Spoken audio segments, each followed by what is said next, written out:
Hi everybody! It's a new day, it's a new vlog. I just finished work for today. I did 2 new projects for the advent calendar start to finish, including the voiceover and editing of the video, and they're currently uploading. And then I also finished another project where I just had to add the final piece. It's a box, a gift box, and I'm going to upload it sometime in October. Going to upload that video so you can see what I did today. And I woke up very early this morning because the delivery that was actually planned for tomorrow was scheduled to arrive today in the morning. So a day earlier, yay. And that's why I woke up, or had my alarm clock at 8:15. So I started working at 9:30 after my delivery came. And that's why I'm done so early. So this is off schedule pretty much, but I like it because that gives me a bit more time to take care of dinner later and maybe do some laundry or something, or be finally able to read a couple of pages, which I haven't done all September due to so many videos that I have to produce. And that actually leads into my topic for today, which I announced yesterday. And the topic is how to stay on schedule when you're a self-employed artist.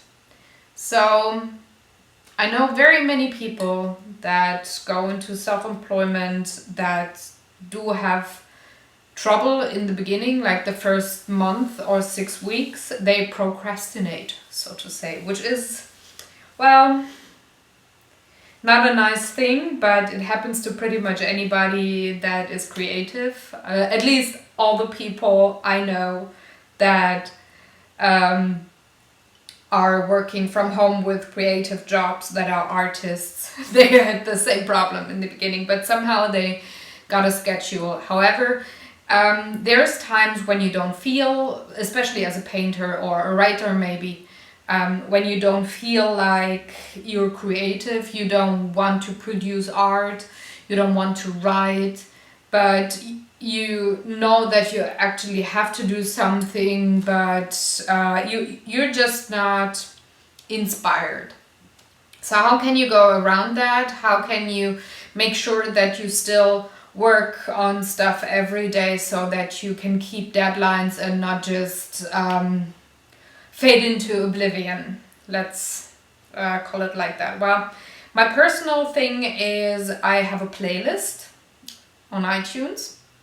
And I do have several playlists that are for my artwork, but there's one that has only music that inspires me. So just like everybody else, I do have days where I feel like crap and I don't feel inspired. And aside from my music playlist on iTunes that really gets me going, that sparks creativity, that inspires me, I also have a list on YouTube that is more for video editing, blog writing. So when I'm having writer's block, or if I don't feel like editing videos, I go to my YouTube list and then I play it and it gets me going pretty much all the time. However, what I keep in mind all the time is that I don't want to keep my customers waiting any longer than they have to. So when they order something and I said, you're gonna have it in a week, I have to make sure that I have the piece finished in a week. And I usually want to have like 1 or 2 days bonus time, like just to make sure in case something happens that I'm still on time. But I like when I say the whatever painting, gift box, greeting card, whatever it is that was ordered will be delivered next Wednesday, but I'm already done on Monday because, or Sunday even, the week before, and I can say, hey, I'm already done. Do you want to have your delivery earlier? I'm sending it out right now. And most people like that. It makes my customers happy. So that's one thing that actually keeps me moving, to know that I have to get stuff ready. That's also why I do have a very strict schedule with my YouTube videos, because they prevent that I go into this mode like, I could also do that tomorrow, and the next day, I still don't feel like it, I could also do it tomorrow.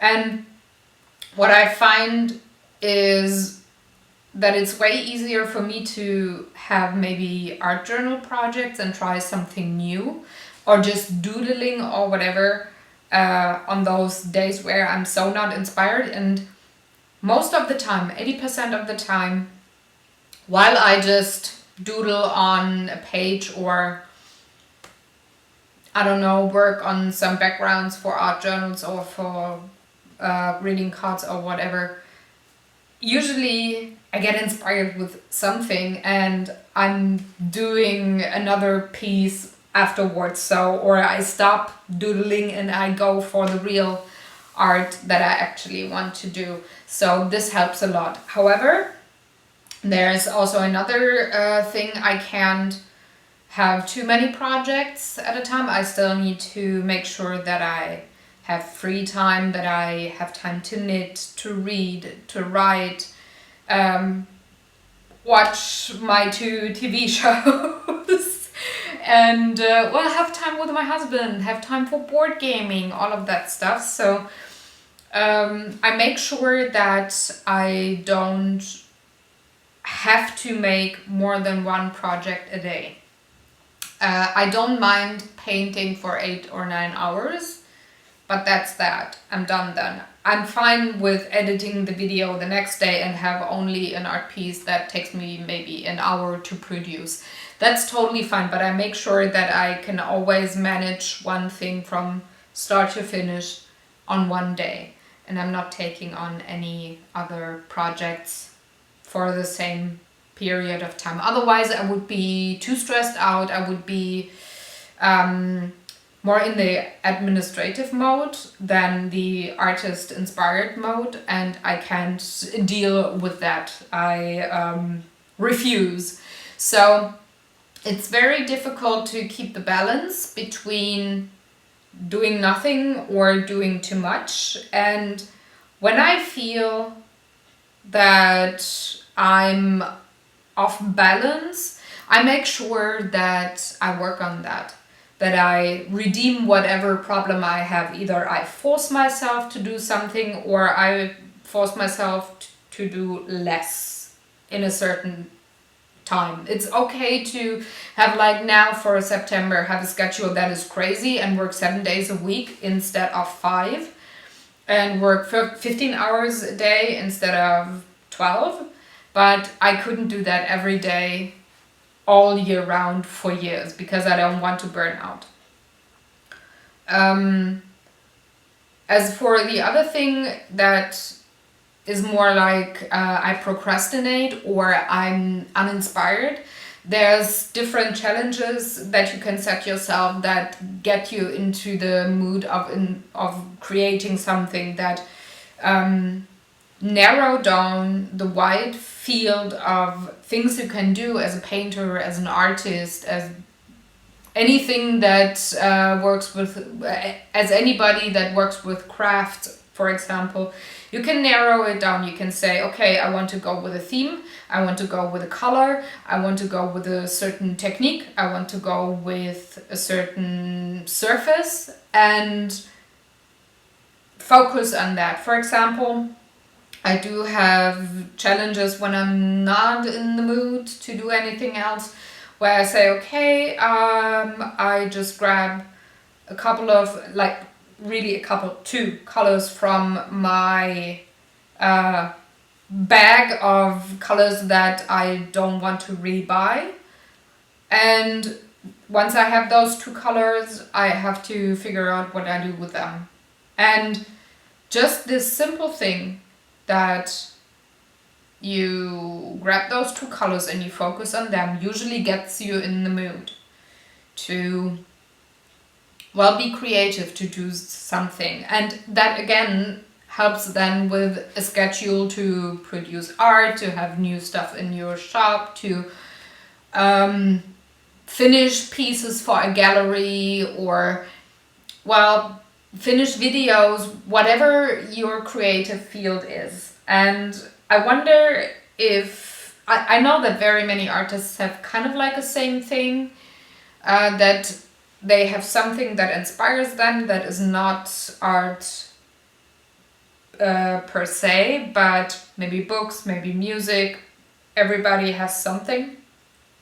But I wonder if very many people can translate the same help or challenges when they feel that they are procrastinating. So if you were a painter, an artist, a writer, whatever, somebody who's creative, I would love for you to let me know how you maybe handle it, what your particular idea is, and if you can relate to how I, well, solve the problem of procrastination once in a while. So this is, I guess, all of it for today. I'm going to upload this video, then I'm going to make dinner, and then I'm enjoying my first evening off in way over a month. August and September have been crazy. So I hope you have a very good day. If you have any questions, any ideas, anything you want me to talk about, please let me know in the comments below. I would be very happy to do that. Otherwise, I'm gonna see you tomorrow with a new video, and take good care. Have a good day. Goodbye.